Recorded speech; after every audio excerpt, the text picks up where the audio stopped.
નમસ્કાર વિદ્યાર્થી મિત્રો, છેલ્લે આપણે 31 નંબરનો MCQ પૂર્ણ કરેલો હતો. શરૂઆત ત્યાંથી જ કરીએ કે જ્યાંથી અટકેલા હતા, બરોબર છે. તો 32 નંબરનો MCQ જે છે એની રકમ જુઓ. એમાં એક આલેખ દર્શાવેલો છે અને 4/3 સેકન્ડના અંતે દોલકનો પ્રવેગ શોધવાનો કીધો છે.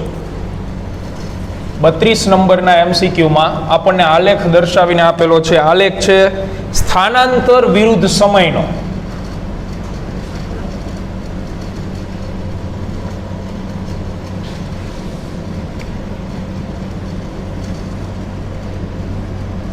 અહીં સ્થાનાંતર છે, અહીં સ્થાનાંતર છે, આ સમય છે અને આ જગ્યાએ 8 સેકન્ડ લખેલું હશે, બરોબર છે. સમય સેકન્ડમાં છે તો 4/3 સેકન્ડને અંતે પ્રવેગ શોધવાનો છે. t બરાબર 4/3 સેકન્ડ બાદ દોલકનો પ્રવેગ કેટલો. હવે પ્રવેગનું સૂત્ર આપણી જોડે છે. પ્રવેગનું સૂત્ર આપણી પાસે છે -ω²x. અહીંયા ઋણ નિશાની એટલે લેશું આપણે, કારણ કે ઓપ્શનમાં માઇનસ નિશાનીઓ આપેલી છે. જો ન આપેલી હોય તો નહીં લેવાની, તો મૂલ્ય લેવાનું, બરોબર છે. તો -ω²,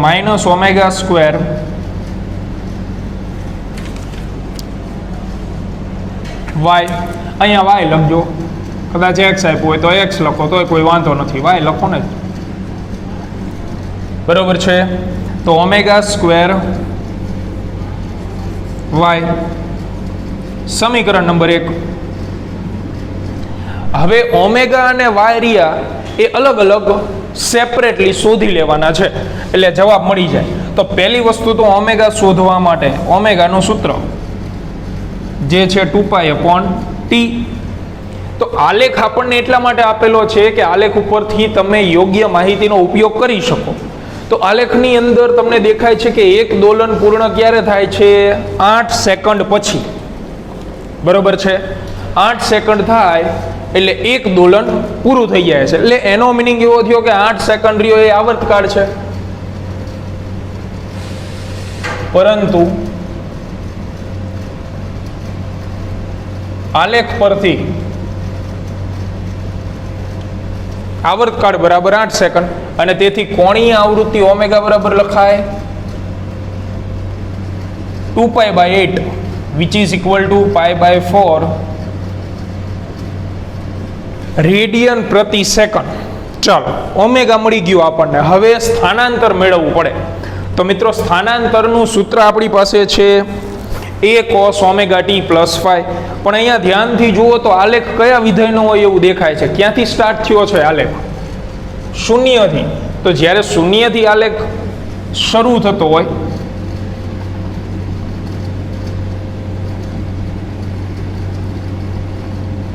તો સ્થાનાંતર શું લખાય કણનું? y બરાબર a sin ωt + ϕ આવું લખાય, બરાબર. કોસ વાળું વિધેય છે, નો ડાઉટ આપણી પાસે, પણ એ તો આલેખ ન આપેલો હોય ત્યારે. તમને અહીંયા ચોખ્ખું આલેખમાં કીધું છે કે સ્થાનાંતર કયા વિધેય મુજબ છે, તો કે શૂન્યથી સ્ટાર્ટ થાય છે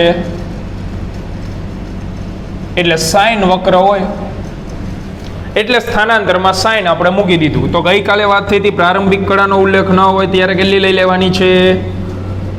0. અને આપણે હવે 4/3 સેકન્ડ પછીનું સ્થાનાંતર શોધીએ, બરોબર છે. તો y બરાબર a એટલે મહત્તમ સ્થાનાંતર. તો મહત્તમ સ્થાનાંતર આલેખ ઉપરથી કેટલું દેખાય છે? 1 સેન્ટીમીટર. જો અહીંયા આપેલું હશે આ પોઈન્ટ 1 સેન્ટીમીટર, આ મહત્તમ સ્થાનાંતર થયું કણનું, બરાબર છે. આલેખની અંદર મહત્તમ સ્થાનાંતર અહીંયા આવે તો આની જગ્યાએ 1 અને ઓપ્શન સેન્ટીમીટર પ્રતિ સેકન્ડ સ્ક્વેરમાં જ છે, તો સેન્ટીમીટરને મીટરમાં ફેરવવાનો નથી. sin omega T plus 0. તેથી y બરાબર સાઇન ઓમેગા ટી. ઓમેગાની જગ્યાએ કેટલા મૂકશું? π/4 અને ટી ની જગ્યાએ કેટલા મૂકશું? 4/3. બંને કિંમત મૂકો તો y બરાબર સાઇન ઓમેગાની જગ્યાએ π/4 અને ટી ની જગ્યાએ તો 4/3. તો 4 કેન્સલ. સાઇન π/3. π/3 એટલે 60 ડિગ્રી, તો સાઇન 60 થાય √3/2.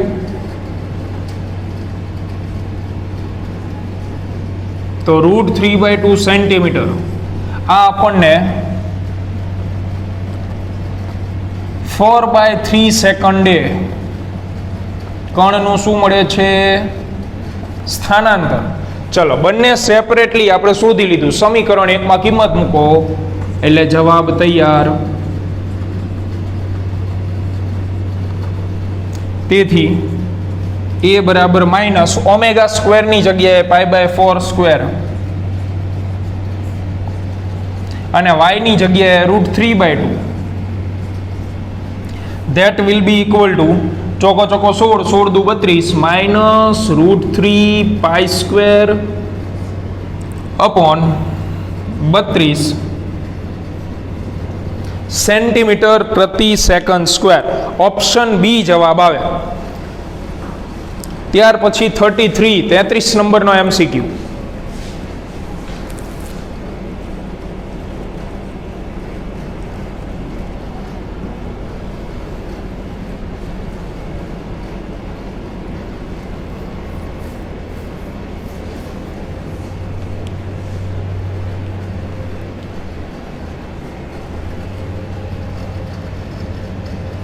MCQ number 33.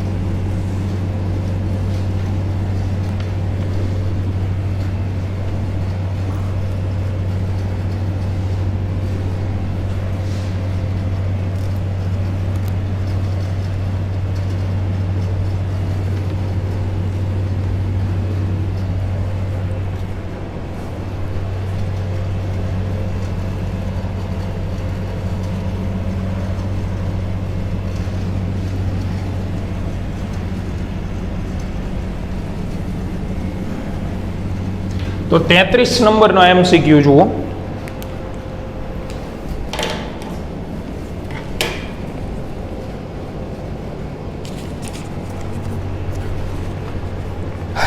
તો એ આલેખ આપણે થિયરી પોર્શનમાં ભણાવી ગયા છીએ.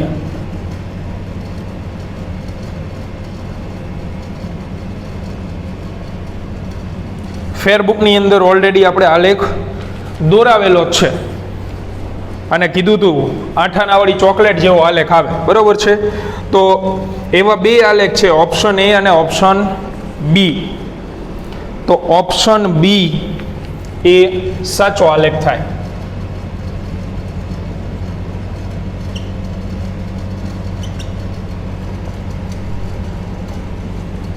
ચોત્રીસ એ કોસ ઓમેગા ટી મુજબ સ્થાનાંતર હોય, એટલે કે સ્થાનાંતર જો કોસ વિધેય મુજબ હોય તો પ્રવેગનો સાચો આલેખ કયો છે? મિત્રો, સ્થાનાંતર કોસ મુજબ હોય તો વેગ કયા વિધેય મુજબ હોય? કોસનું વિકલન માઇનસ સાઇન. અને પ્રવેગ કયા વિધેય મુજબ હોય? તો માઇનસ એમ નામ સાઇનનું વિકલન કોસ. આપણે થિયરી પોર્શનમાં ચેપ્ટરમાં ભણી ગયા છીએ, બરાબર. તો પ્રવેગ માઇનસ કોસ વિધેય મુજબ હોય અને માઇનસ કોસનો આલેખ ક્યાંથી સ્ટાર્ટ થાય? તો -1 થી, જેનો વક્ર એટલે કે આલેખ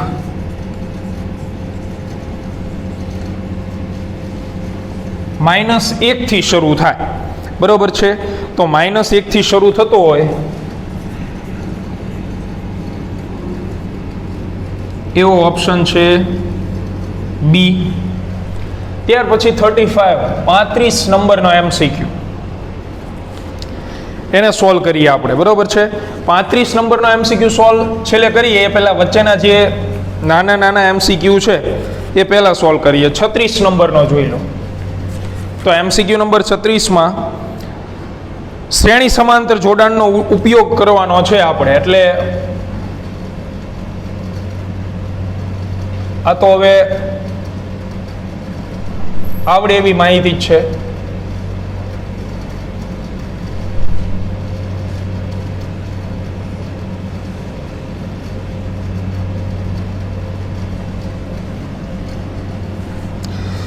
આનો સ્પ્રિંગ અચળાંક 2K છે અને અહીંયા બે સ્પ્રિંગ બીજી આપેલી છે.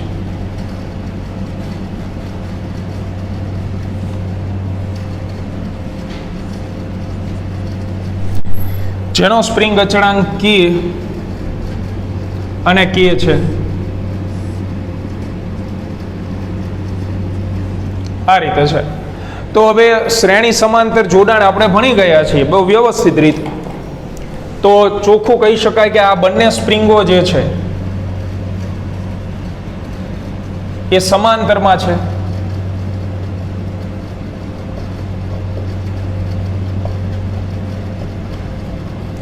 તો અવરોધ કરતા ઊંધું યાદ રાખવાનું હતું. અવરોધ કરતા ઊંધું એટલે સમાંતરમાં સરવાળો થાય, તેથી સમતુલ્ય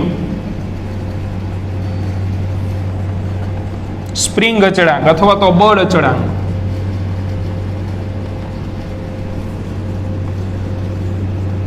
કેટલો થશે?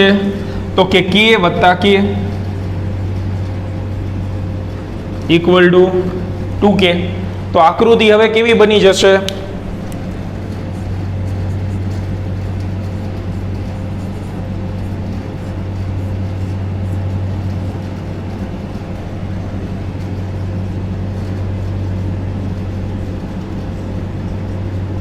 આવી આકૃતિ થઈ જાય. ઉપરવાળી સ્પ્રિંગ એમ નામ, આ બેનો સમતુલ્ય આપણે કોઈ તો જે આવ્યો 2K. હવે આ આકૃતિ જોઈને વિચારો કે આ બંને સ્પ્રિંગ પણ કયા જોડાણમાં થાય? સમાંતરમાં જ થાય. તેથી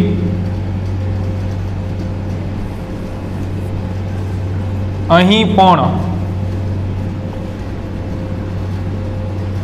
સમાન. આનો જવાબ તમારે મેળવી લેવાનો રહે, બરોબર છે. તો સ્પ્રિંગના સમતુલ્ય આપણે ભણાવી દીધેલા જ હતા. આ સમાંતરમાં સીધો સરવાળો, આ બંને સ્પ્રિંગ પણ સમાંતરમાં સીધો સરવાળો. સીધો સરવાળો કરો એટલે 2K + 2K which is equal to 4K.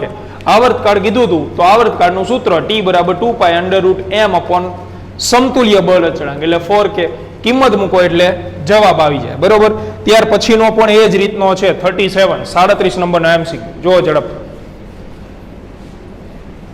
થઈ ગયું. ચાલો આ વિડીયો આપી આવો.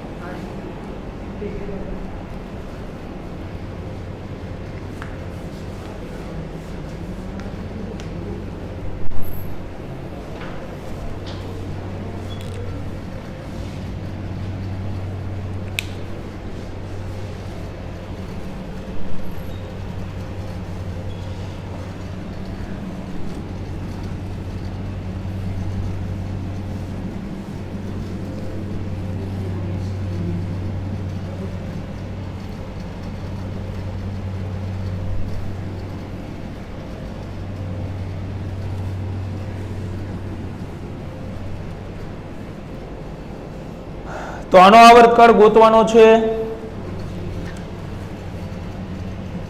એની જો સમતુલ્ય આકૃતિ આપણે દોરીએ સીધી જ, તો એમાં તમે આ પ્રમાણે દોરી શકો.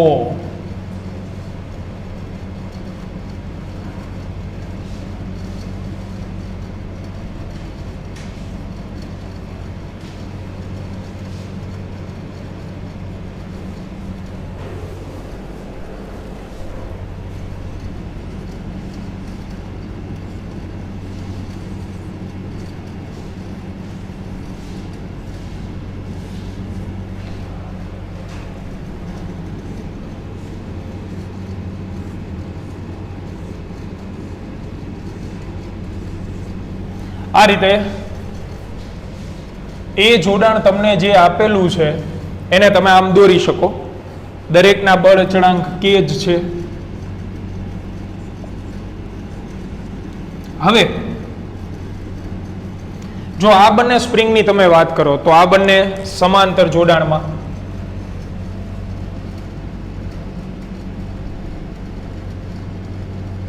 તો સમતુલ્ય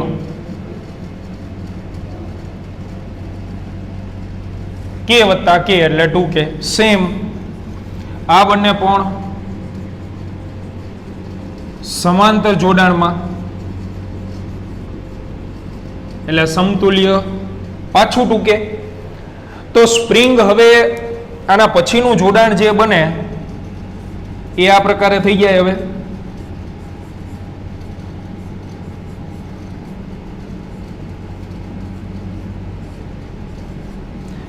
આનો સ્પ્રિંગ અચળાંક કેટલો હોય 2k. આ નીચેની સ્પ્રિંગનો જે આ બેની સમતુલ્ય છે એનો કેટલો 2k. પણ મિત્રો હવે 2k અને 2k આ બે સ્પ્રિંગ રહી એ કયા જોડાણમાં થાય તો શ્રેણીમાં. તો 2k અને 2k અચળાંક ધરાવતી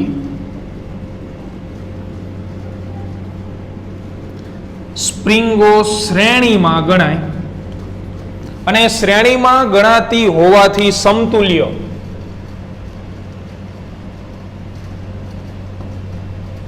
તો શ્રેણીમાં 1 ચાલે એટલે 1 k equivalent equal to 1/2k plus 1/2k. તો 2k લસા લઈ લઈએ આપણે તો 1 + 1 ઇક્વલ ટુ 2/2k. 2 ઉડી જશે તો k equivalent will be equal two k. વ્યસ્ત લઈ લઈએ એટલે. અને તેથી જવાબ મળે આવર્તકાળનો t બરાબર 2π √m/k. k એટલે સમતુલ્ય મૂકવાનું હોય અહીંયા. સમતુલ્ય k આવ્યો એટલે મૂકેલો છે આપણે. ત્યાર પછીના જે છે 38, 39 અને 40 આ આપણે ફેરબુકમાં બહુ વ્યવસ્થિત રીતે લખાવેલા છે કે કોઈ પણ સ્પ્રિંગ માટે બળ અચળાંક અને લંબાઈમાં થતો ફેરફાર એકબીજાના કેવા પ્રમાણમાં હોય વ્યસ્ત પ્રમાણમાં હોય. તો સ્પ્રિંગને જો તમે અડધી કાપી લો તો બાકીની સ્પ્રિંગનો બળ અચળાંક શું થાય? લંબાઈ અડધી થઈ જાય, લંબાઈ અડધી થઈ જાય તો બળ અચળાંક જે છે એ બમણો થાય. ફેરબુકમાં બહુ વ્યવસ્થિત રીતે આ થિયરી આપણે લખાવેલી હતી. F અચળ હોય તો k બરાબર F/x એટલે k ચલે છે 1/x. ટૂંકમાં સ્પ્રિંગનો બળ અચળાંક અને સ્પ્રિંગની લંબાઈનો ફેરફાર એકબીજાના વ્યસ્ત પ્રમાણમાં હોય. શીખવાડેલું હતું કે ધારો કે લંબાઈ અડધી કરું, અડધી એટલે 1/2, 1/2 એટલે બગડો અંશમાં આવે ને, અહીંયા તમે 1/2 મૂકો તો બળ અચળાંક શું થઈ જાય? બમણો થઈ જાય. લંબાઈ તમે 2 ગણી કરો તો એ બગડો છેદમાં આવે તો બળ અચળાંક અડધો થઈ જાય. બરાબર, એ ચર્ચાઓ આપણે ઓલરેડી બહુ ડિસ્કસ કરી ગયા હતા. તો આ છેલ્લા 3 MCQ એ રીતના જ છે, ઝડપથી સોલ્વ કરી કાઢીએ આપણે. તો આમાં તો ફિક્સ છે જવાબ કેટલો આવશે. આમાં કેટલું કીધું છે? અડધેથી કાપી લેતા એટલે x અડધો કરવાની વાત છે. તો બળ અચળાંક k શું થઈ જાય? બમણો. એના પછીના બે આ જ મેથડના છે 39 અને 40. Same method.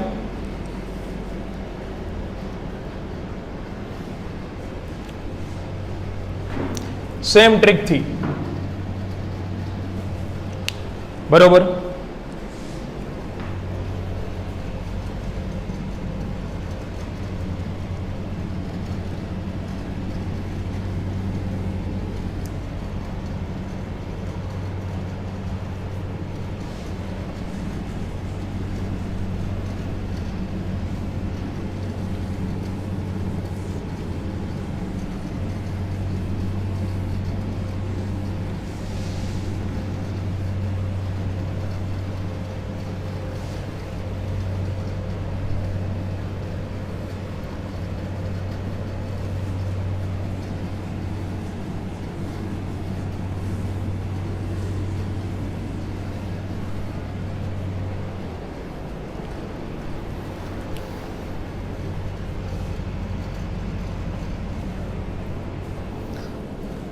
કે બળ અચળાંક ધરાવતી સ્પ્રિંગનો પા ભાગ કાપી લેતા બાકીની સ્પ્રિંગનો બળ અચળાંક કેટલો?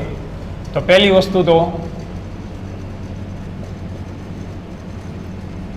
પા ભાગ એટલે 1/4 ભાગ એટલો કાપી લો તમે,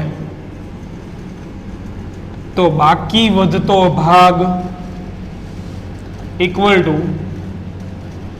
1 - 1/4 થઈ જાય કે નહીં? તો 4 - 1 લસાલો એટલે આટલો ભાગ બાકી વધે. તેથી કે ચલે છે 1/x પરથી આ બાકી વધતો ભાગ એટલે બાકી વધતી લંબાઈ થઈ, તો બળ અચળાંક આનો વ્યસ્ત થઈ જાય.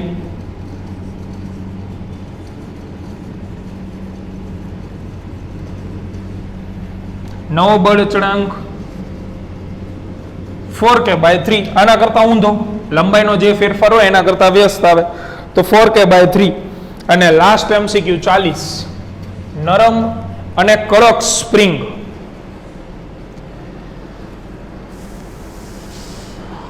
એમાં આવર્તકાળ કીધું છે. તો પહેલી વસ્તુ તો નરમ સ્પ્રિંગની આપણે વાત કરીએ. તો નરમ સ્પ્રિંગ માટે, નરમ એટલે ટૂંકમાં એવી જે સ્થિતિસ્થાપક હોય જેને તમે ઓછા બળ વડે વધુ ખેંચી શકો એવી સ્પ્રિંગ, એટલે ટૂંકમાં એમાં લંબાઈમાં થતો વધારો વધુ હોય, તો એનો બળ અચળાંક કેવો હોય? ઓબ્વિયસલી ઓછો હોય.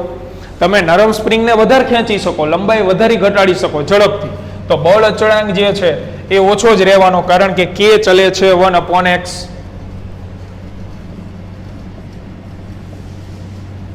વ્યસ્ત પ્રમાણમાં. તો આવર્તકાળની શું વાત કરીએ આપણે? તો સ્પ્રિંગ માટે તો T = 2π √m/k, એટલે આવર્તકાળ ચલે છે T1 લખું અહીંયા હું 1/√k, એટલે વ્યસ્ત પ્રમાણમાં હોવાથી તમે સમજી શકો કે કે જો ઓછો હોય તો આવર્તકાળ કેવો હોય? વધુ હોય ને. બે વ્યસ્ત સંબંધ છે, આ ઓછું તો આ વધુ, આ વધુ તો આ ઓછું. સેમ કડક સ્પ્રિંગની વાત કરીએ તો કડક સ્પ્રિંગ માટે શું કહી શકાય? તો કડક સ્પ્રિંગની અંદર x ઓછો. શું કામ? કારણ કે કડક સ્પ્રિંગને તમે વધારે ખેંચી ન શકો, બરાબર? કડક સ્પ્રિંગ ઓછી ખેંચાય, તેથી એનો કે વધુ. કે વધુ તો આવર્તકાળ તો T = 2π √m/k, એટલે આમાંય પણ વ્યસ્ત સંબંધ જ હોય, તેથી T2. તો કે વધુ હોવાથી T2 ઓછો મળે, તો T2 ઓછું T1 વધુ, એવો ઓપ્શન કયો થાય? T2 ઓછો, એટલે ઓપ્શન A કે T1 is greater than T2. આવો જવાબ આવે, T1 is greater than T2, option A. ત્યાર પછી 35માં MCQ માં પાછા આવી ગયા. મહત્વનો MCQ ઉત્પ્લાવક બળની વાત આવશે.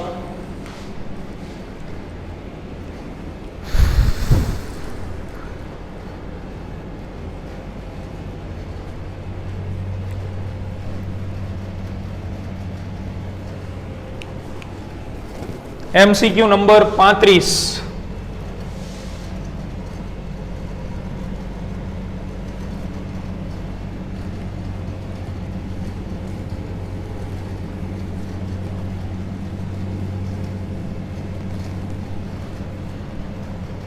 કારણ કે ઘણા બધા વિદ્યાર્થી તો ઓપ્શન જોઈને જ MCQ ગણવાનું મૂકી દેશે.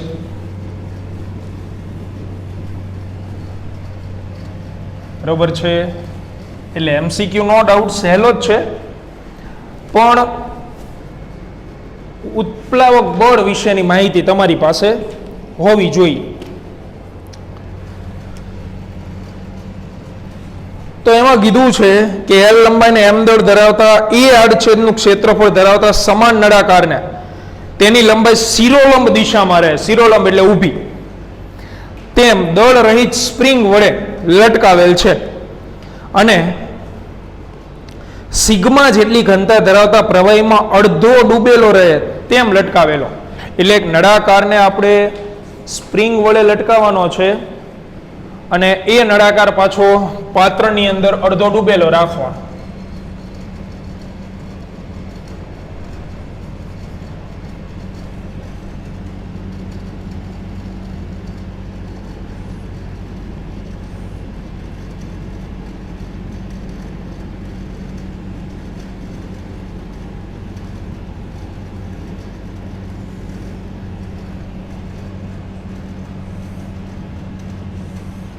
આવી રીતે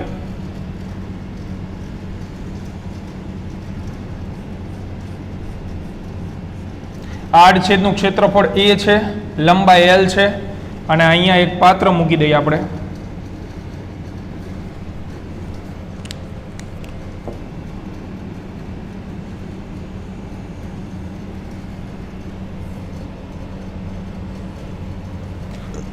કે જેમાં પ્રવાહી ભરેલું છે, જેની ઘનતા સિગ્મા જેટલી છે.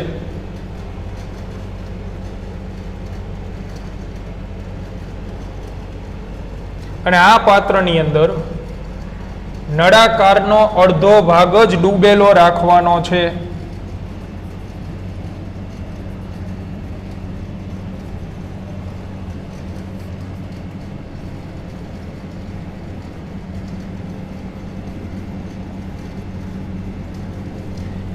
ये कंडीशन हमको दी गई हुई है. सिग्मा આ પ્રવાહીની ઘનતા છે. હવે તમે વિચાર કરો કે કેટલા કેટલા બળ શક્ય બની શકે. તો પહેલી વસ્તુ તો સ્પ્રિંગ છે. સ્પ્રિંગ ખેંચાવાની છે. સ્પ્રિંગની અંદર પુનઃ સ્થાપક બળ લાગશે, બરોબર? તો પુનઃ સ્થાપક બળ એ ફરજિયાત ઉપર તરફ જ લાગે, કારણ કે સ્પ્રિંગ ખેંચાય છે, પુનઃ સ્થાપક બળ અપસાઇડ આવે. જે આપણે લઈ લઈએ પુનઃસ્થાપક બળ ખબર જ છે kx હોય. આ સિવાય નળાકાર દળ ધરાવે છે m દળ, તો એનું વજન બળ ક્યાં લાગે? તો વજન બળ આવે નીચે.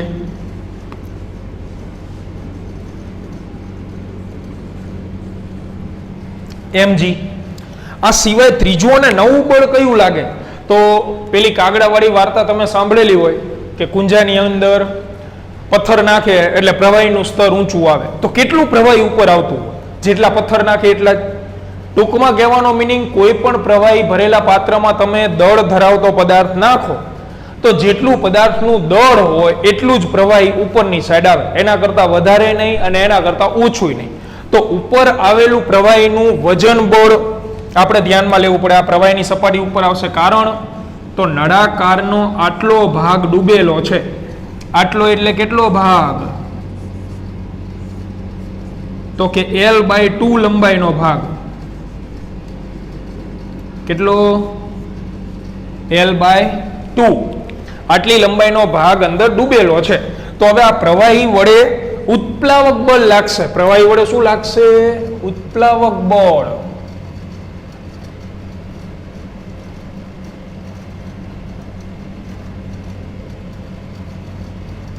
જે ફરજિયાત મિત્રો ઉપરની સાઈડ જ લાગે, આ ઉત્પ્લાવક બળ.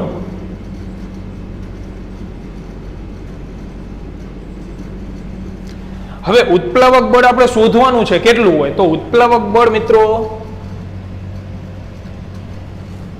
અંદર ડૂબેલા ભાગ જેટલું હોય, અંદર ડૂબેલો ભાગ હોય એના વજન બળ જેટલું હોય. તો m' એટલે શું? જ્યાં m' એટલે ડૂબેલા ભાગ વડે વિસ્થાપિત થયેલા પ્રવાહીનું દળ. ડૂબેલા ભાગ વડે વિસ્થાપિત, વિસ્થાપિત એટલે દૂર થવું. એના રસ્તામાં જેટલું જેટલું પ્રવાહી આવ્યું હશે એ આમ દૂર થતું જતું હોય. વિસ્થાપિત થતા પ્રવાહીનું દળ. જો આ વિધાનમાં બે બાબતો રહેલી છે. એક તો વસ્તુ તરીકે ડૂબેલો ભાગ લેવાનો, કારણ કે પ્રવાહીનું કોઈ આકાર ન હોય, બરોબર, આકાર વગરનું હોય. એટલે આકાર કોનો લેવાનો? ડૂબેલા ભાગનો. પણ દર કોનું લેવાનું છે? પ્રવાહીનું લેવાનું છે. તો એના માટે આપણે ઉપયોગ કરીશું મિત્રો ઘનતાનો. ઘનતા બરાબર દળ બાય કદ. તેથી દળ બરાબર ઘનતા ગુણ્યા કદ. તો એમ ડેશ બરાબર, બોલો ઘનતા કોની લેવાની છે? પ્રવાહીની, આપેલી છે સિગ્મા. અને કદ કોનું લેવાય? તો પ્રવાહી આગળ કદ ન હોય, પણ ડૂબેલા ભાગ આગળ કદ હોય. ડૂબેલા ભાગનું કદ લેવાનું. તો ડૂબેલા ભાગનું કદ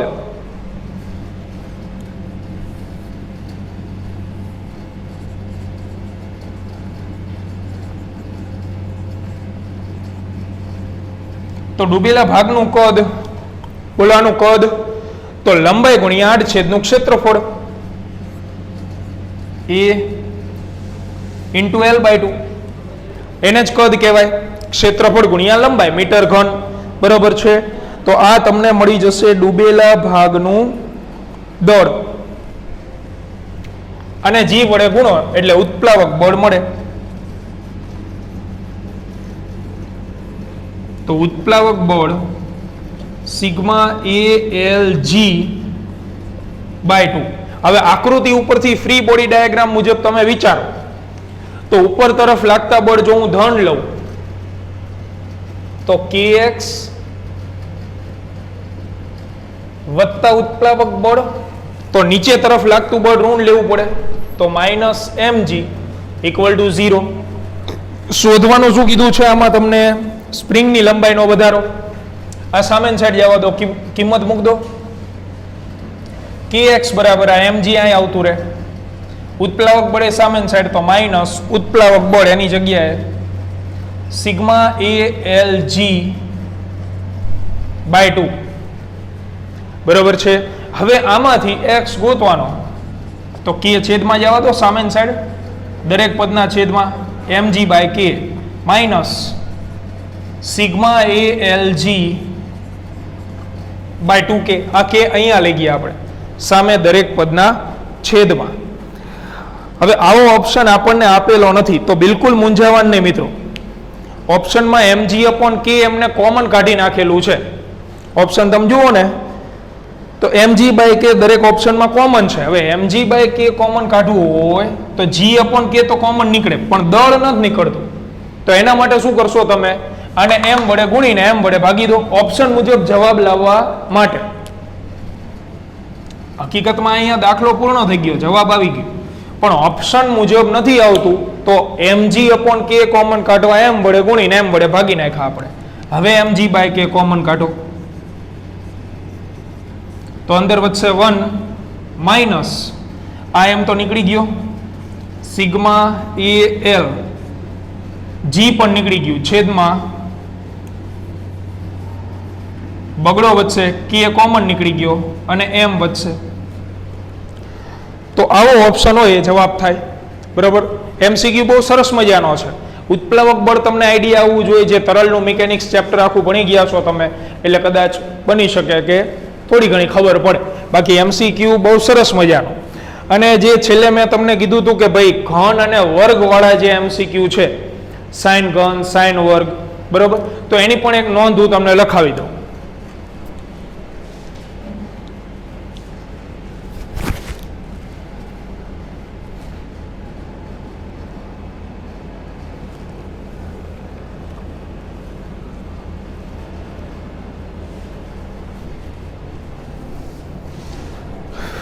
સાઇન ઘન સાઇન વર્ગ એવા બધા જો વિધેય આપેલા હોય તો યાદ રાખો ક્યારેય સરળ આવર્ત ગતિ બિલકુલ નહીં થાય.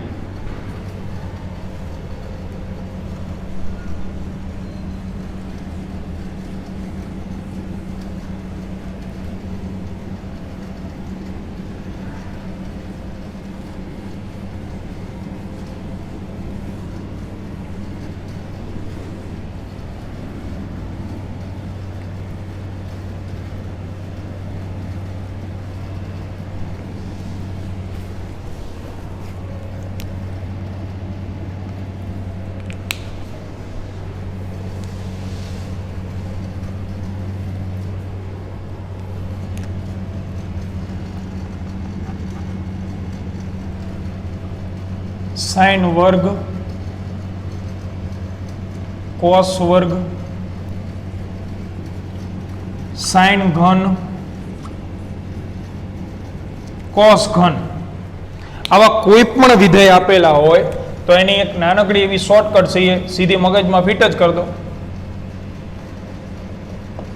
કે આવા આપેલા કોઈ પણ વિધેયો સરળ આવર્ત ગતિ ન દર્શાવે, બિલકુલ નહીં દર્શાવે, પણ સાઈન ને કોસ આપેલું હોય, sine cos minus sine 2 theta minus cos 2 theta, ટૂંકમાં ઘાતાંક 1 હોય એવું વિધેય આપેલું હોય તો આવા વિધેયો ફરજિયાત